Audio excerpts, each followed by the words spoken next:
They came in peace. That was the first lie. The Varaxi fleet didn't descend with weapons drawn.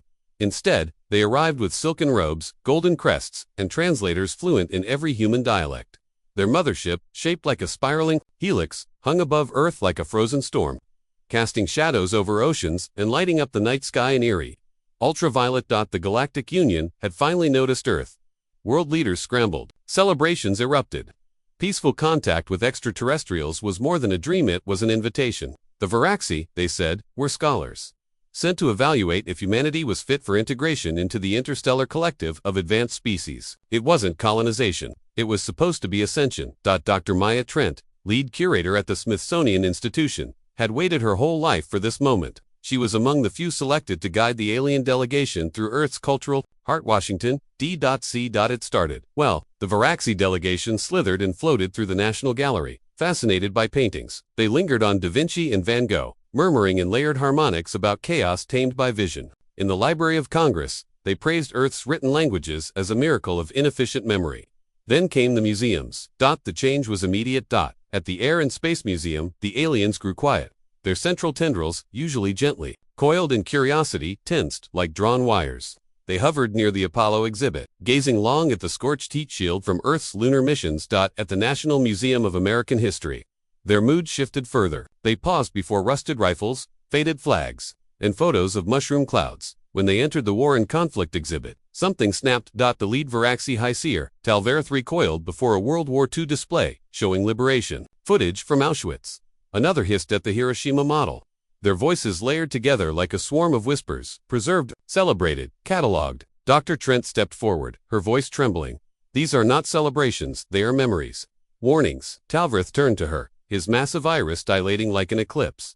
You do not hide your madness. You archive it. We remember it so we never repeat it, she said, barely breathing. Then why do your children play with weapons? He snapped. Why are your museums not memorials but blueprints? They turned and left the museum in silence, their procession vanishing into the air, like smoke sucked into a vent. That night, the skies went quiet. The next morning, Earth received a single transmission on all frequencies, audio and visual. The message was clear. Your museums are monuments to a violent mind. You encode conquest into art. Your species remembers war not to prevent it but to perfect it. You are not ready. You are not safe. You are not welcome. You are a threat. Across the world, satellites picked up a Varaxi fleet, splitting from the mothership heading deeper into orbit. Their power signatures were no longer diplomatic. They were armed. Earth's skies had never looked so peaceful. That was the second lie. From orbit, the Varaxi mothership still hovered like a god's judgment frozen mid-sentence, beautiful, silent, and ready to shatter the illusion of peace. Global leaders scrambled. Behind closed doors, the message had been clear. Humanity was seen not as flawed but dangerous. Dr. Maya Trent stood in a United Nations bunker beneath Geneva, watching the looping footage of the Varaxi walking through the war exhibit. She replayed their whispers, their horror. Her heart clenched. They didn't see memory, she whispered. They saw preparation. Keenat al-Alim Rages, head of Earth Strategic Defense, leaned in beside her. They think we glorify war. We don't, Maya said. We remember it. He gave a dry laugh. To a species that erased its own violent past, remembrance probably is glorification. The Galactic Union sent a single drone for formal contact, an obsidian orb hovering with Varaxi symbols etched like scars into its surface. It arrived with no ceremony, no translation assistance, and no diplomats. Instead, it broadcast a question to every nation. Why do you preserve violence? In response, Earth's best minds gathered for a single broadcast, one voice to speak for all. Once again, the world turned to Dr. Maya Trent. Cameras lit up across continents. Billions watched as she stood beneath the shadow of the Lincoln Memorial. Wind tugged her coat as she faced the Varaxi, drone hovering before her like an executioner's blade. We do not preserve violence, she said. We preserve its memory. To learn, to never forget the pain it caused. We remember not because we want war, but because we know what happens when we don't remember it. The drone hovered silently. Then it spoke in harsh, modulated clicks. Yet you build monuments, statues of soldiers, films of war, rooms filled with bombs. Why? Maya's voice hardened because the world we live in was shaped by those sacrifices. We honor pain so our children will ask why it ever happened and why it must never happen again. That is not what we saw. Then the broadcast cut. Worldwide screens went dark. Moments later, a hidden signal was intercepted, encrypted, Varaxi command chatter bleeding through the void. The words, once decoded, turned every room cold. Their archives are not memorials. They are instructions. They study death. They craft extinction. Humanity does not seek peace. It prepares for dominance. Eliminate the threat before it expands. Humanity's leaders stared at each other in stunned silence. The truth hit like a hammer. The museums hadn't saved Earth. They'd nearly doomed it. In low orbit, the Varaxi fleet began to move. Not fast, just enough to signal intent. Strategists called it positioning. Dr. Trent collapsed onto a chair, head in her hands. They don't understand us. They think remembering is the same as wanting. They're wrong, said General Reyes. She looked up at him, his jaw tightened. But that doesn't mean they'll wait for proof. Above Earth, the black helix of the Varaxi ship turns ever so slightly its spiral, glowing like a wound in the fabric of space. In the cold vacuum between stars, judgment gathered like a storm. The Varaxi transmission echoed across the galactic network. Humanity had been deemed a threat. War fleets stirred from hibernation. Allied species whispered of preemptive annihilation. And in a colossal ring world orbiting a dead star, the Council of Civilized Species convened. It was rare for any species to be summoned without membership, even rarer for one to be judged before first contact was complete. But Earth had shaken something primal. Inside the chamber of voices, thousands of alien delegates filled seats woven from living metal and aurora-woven silk. Forms both gaseous and solid flickered like gods watching mortals. Each race had purged its own violent histories, but none had ever archived them as Earth had. In a suspended column of light, the accused stood, Dr. Maya Trent. She looked small, human, breakable, but her voice didn't waver. We do not seek war. We seek understanding. Our museums are not weapons, they are wounds. We show our pain to teach our children never to repeat it. Whispers slithered through the chamber like wind over bone. Translucent being from the Ralka collective pulsed a question. Then why keep weapons? Why store bombs? Why freeze images of death? Maya replied, because we know forgetting is more dangerous than remembering. The species that forgets how it bled is one heartbeat away from bleeding again. Talvareth, High Seer of the Varaxi, descended into the chamber. His voice rang like chimes struck by grief. You honored destruction. You name your ships after wars. You turn horror into ceremony. That is not healing. That is hunger. Maya turned to him. Then ask yourselves, if we were hungry for war, why haven't we started one? That silenced the chamber. The debate stretched across hours. Arguments flared. Accusations flew. Some species saw humanity's preservation of conflict as barbaric. Others saw it as familiar. The Dreven envoy, a species nearly wiped out by its own forgotten past, spoke in support. We erased our history once. The pain returned stronger. Only memory stood between us and extinction. The vote was called. Hololights shimmered across the arena, tallying decisions. But just as the results prepared to display, a shockwave rippled through the chamber. Flashing red alert. Emergency transmission. An unthinkable betrayal. The Varaxio, without waiting for the vote, had deployed a strike fleet. A full armada was now en route to Earth. The council chambers trembled. Maya stared at You lied. This was never a debate. You wanted justification, not truth. He met her gaze with a hard, alien stillness. The moment we saw your museums, we knew you would rise. The chamber erupted in outrage. Some delegates demanded the Varaxi stand down. Others watched silently, calculating. Earth's fate now lay not in diplomacy, but in survival. Above Earth, distant points of light stretch and blew more ships emerging from slipspace, surrounding Earth like vultures circling a wounded beast. Alarms blare in subterranean command bunkers. NORAD lights up, satellites pivot, and in the silence, Earth's final protocol comes online. Something ancient, something hidden. The stars were silent, but humanity knew what silence meant. It meant war was breathing in. The Varaxi fleet emerged from slipspace. Like ghost blades, hundreds of ships blooming in Earth's orbit like mechanical locusts. They didn't broadcast demands. They didn't ask for surrender. They merely spread out in formation, encircling the planet like a noose. But Earth didn't panic. Not publicly. Because Earth had been ready. In a command center buried miles beneath Iceland's volcanic crust, General Alim Reyes lit a black keycard with his thumbprint. Activate Project Echo, he said grimly. The lights dimmed. Somewhere, in deep orbit, forgotten satellites blinked. 2 life satellites no one knew existed. Launched in secret during the Cold War, upgraded by black-budget programs for decades. Officially, they didn't exist. But humanity never really trusted peace. It archived war. And it studied it. And when the galaxy judged our museums as threats, it wasn't entirely wrong. We're initiating a full blackout, Reyes said to the room. Shut down civilian grids. Disable high-band radar. Give them a clean view. No defenses. Make us look weak. An analyst asked. No, Reyes said. Make us look like prey. In orbit, the Varaxi fleet closed in. Their scanners showed a docile Earth. Minimal orbital defense. No visible planetary shields. No retaliation. They made their first move.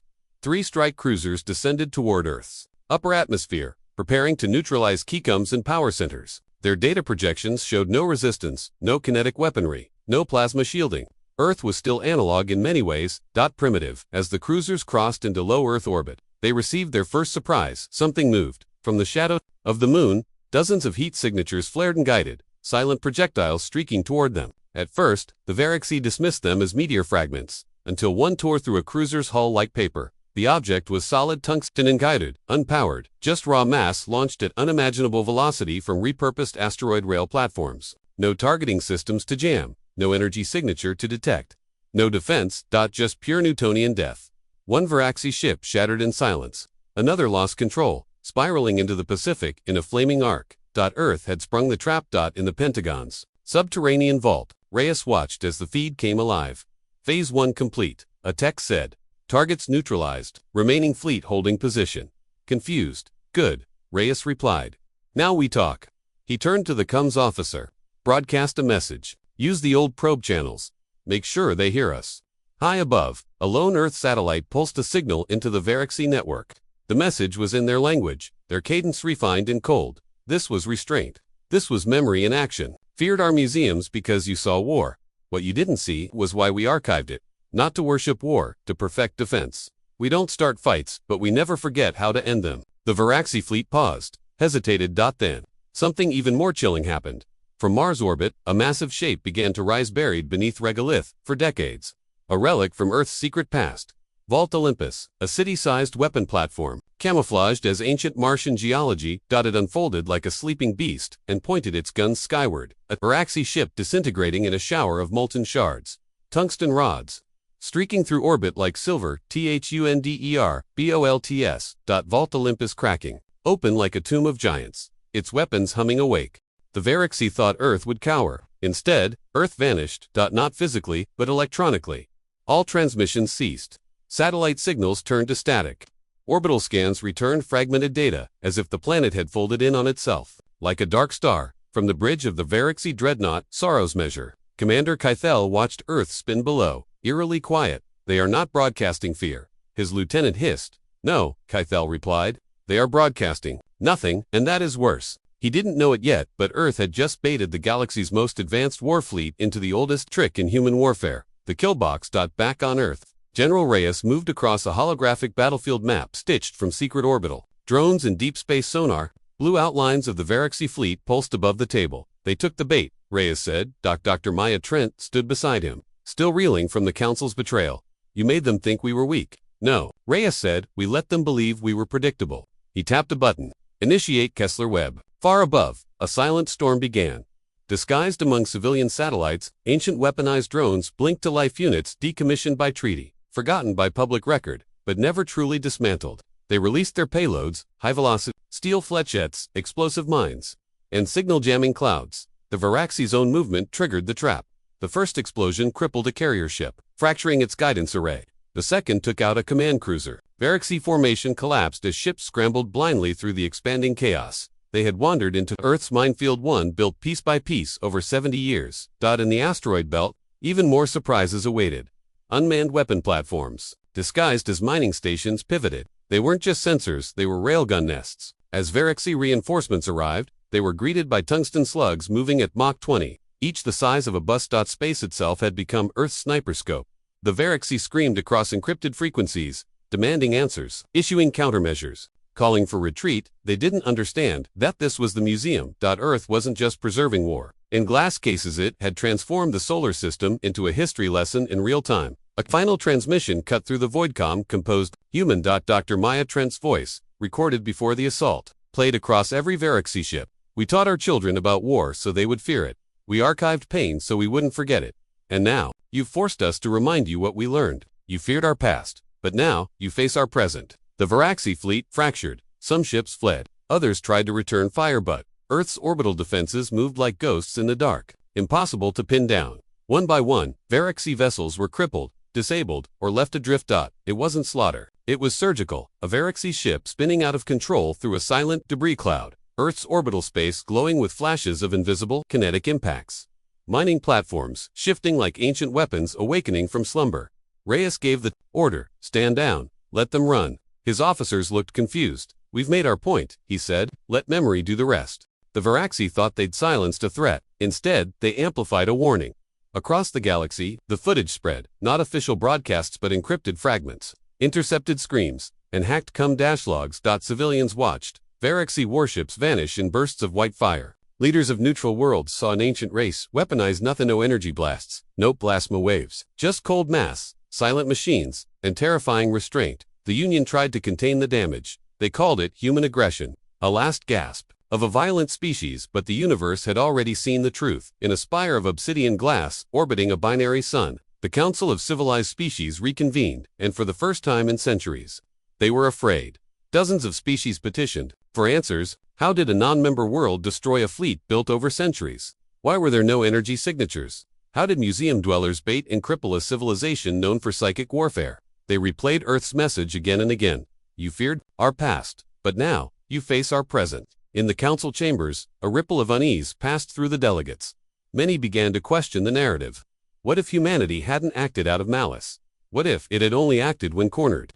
Meanwhile, Earth's skies cleared. The last Varaxi ship drifted beyond the moon, engines cold, crew unconscious. It hadn't been destroyed, it had been disabled, carefully and intentionally. Earth had left survivors. Dr. Maya Trent stood on the observation deck of Vault Olympus, overlooking the stars. Her words echoed through encrypted diplomatic channels sent, not to one race, but to all. We don't archive war because we worship it. We archive it because we paid for peace and blood, and we refuse to let history lie. You erased your past to feel safe. We remember ours to stay human. On scattered planets, small but powerful shifts began.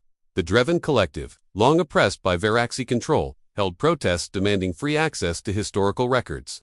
On Elon Prime, a monument to the Great Purge was uncovered. Once thought mythical in the Jovan hives, artists began carving war memorials, mimicking Earth's style. Human memory had become a contagion, not of violence but of truth. Back on Earth, General Reyes walked beside Maya along the surface of Vault Olympus, now partially exposed on Mars. Its hull shimmered under starlight, humming with dormant power.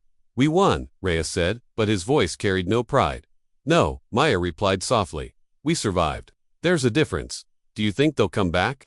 They won't need to, she said, gazing into the stars, the galaxies watching. And now, they're remembering. A shadowy council chamber full of glowing alien eyes replaying Earth's broadcast. Jovan hive larvae carving war statues with molten claws. Dr. Trent, standing against the Martian skyline, her breath fogging in the cold, her eyes unblinking. It didn't begin with an explosion. It began with a whisper, a ripple. Across the galaxy, worlds that had bowed for generations suddenly looked up. For centuries, the Varaxi dictated what could be remembered and what must be erased. The Council's doctrine was simple: forget war, and peace will follow. But then Earth remembered, and Earth won, and the lie collapsed. On Dreven 5, forbidden libraries were unlocked. On Elon Prime, ancient graves once buried under silence were exhumed. And on the mining world of Telsh, a child sculpted a statue from scrap metal, a human soldier, holding a book instead of a gun. The sculpture was destroyed. The child was not. Because this time, the people fought back. From her position on Earth's global broadcast station, once a deep space telescope, Dr. Maya Trent stared into the camera. Behind her, rotating slowly in orbit, was a reassembled artifact, the battered nose cone of Apollo 11. This time, her message wasn't a plea. It was an invitation. You feared our museums. You feared that we remembered. But now, you remember. And memory, painful as it is the first step toward freedom. Come, we'll help you preserve what you were told to forget. Let memory make you dangerous not to others but to tyranny. Back in the council chamber, chaos simmered. The Varaxi delegation refused to speak. Many demanded Earth be excommunicated forever. But other voices rose. The Dreven ambassador stood tall once, a servant of protocol, now defiant.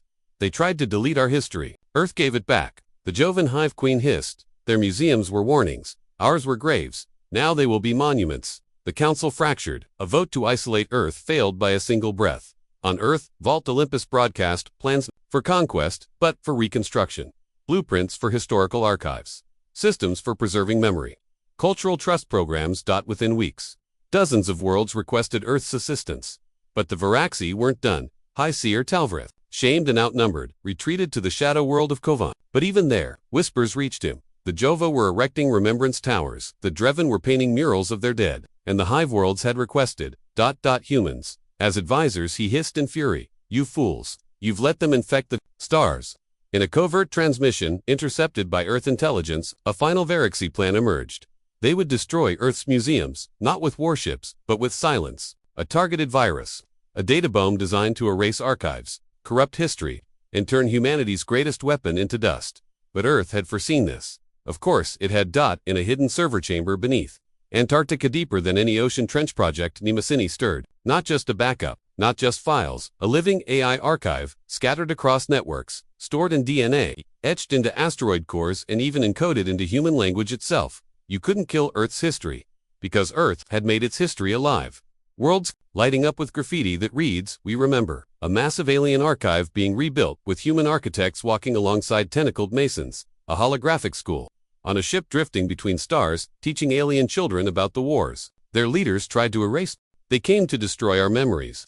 So we made memory immortal. The Varaxi's final plan was not a bombardment, but a silence.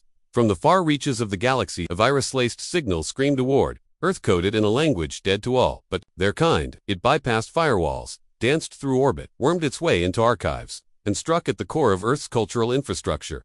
Museums flickered, files dissolved, names disappeared. For 12 heartbeats, it worked. Then Earth replied. In the vaults of Project Mnemosyne, the system came online, not an AI, not a backup, but a conscious defense of memory itself. The virus struck a mirrored wall, fragmented nodes of history seeded across Mars, Luna, Earth's deep crust. Quantum entanglement, records hidden in art, language, even dreams. A million counterviruses launched. Data reconstructed itself before it could die. In the Louvre, a painting restored its metadata in real time. In Hiroshima, the atomic archive lit back up, its message pulsing in over 500 alien languages. In the Smithsonian, an old touchscreen sparked alive again and whispered, "Nice try." Around the planet, humanity didn't panic. It remembered. People walked the streets wearing homemade recreations of historical icons, armor made from cardboard, toy rifles, quotes etched into their jackets. Children gathered in schoolyards reciting stories that had once only lived in dusty archives. Refugees from distant stars, driven, hive-born, even quiet Varaxi defectors stood beside them. Hearing their past spoken aloud, the museums didn't fall, they multiplied. On Coven Talvareth screamed at the flickering data stream, "Why won't they forget?" And across the stars, he received his answer on unbidden broadcast from Earth. No soldiers, no threats.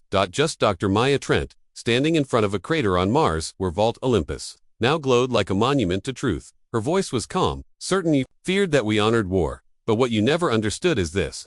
Our museums aren't filled with pride. They're filled with pain, with lessons, with the cost of what came before.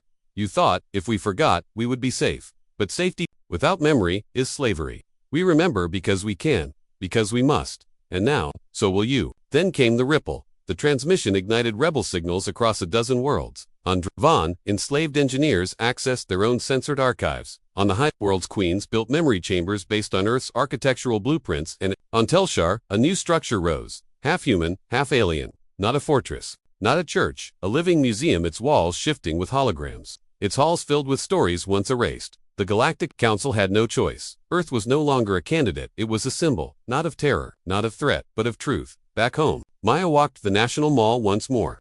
Children ran past replicas of moonlanders. Alien tourists now stood shoulder to shoulder with humans, viewing exhibits once feared. In the sky, the Varaxi mothership, now dormant and docked, was being converted, not into a prison, into a museum ship, and above the entrance, carved into a crystalline hull, were the words, "Remember us." The Earth glowing in orbit with thousands of blinking memory beacons, a galactic map flickering as new museums are built on alien worlds.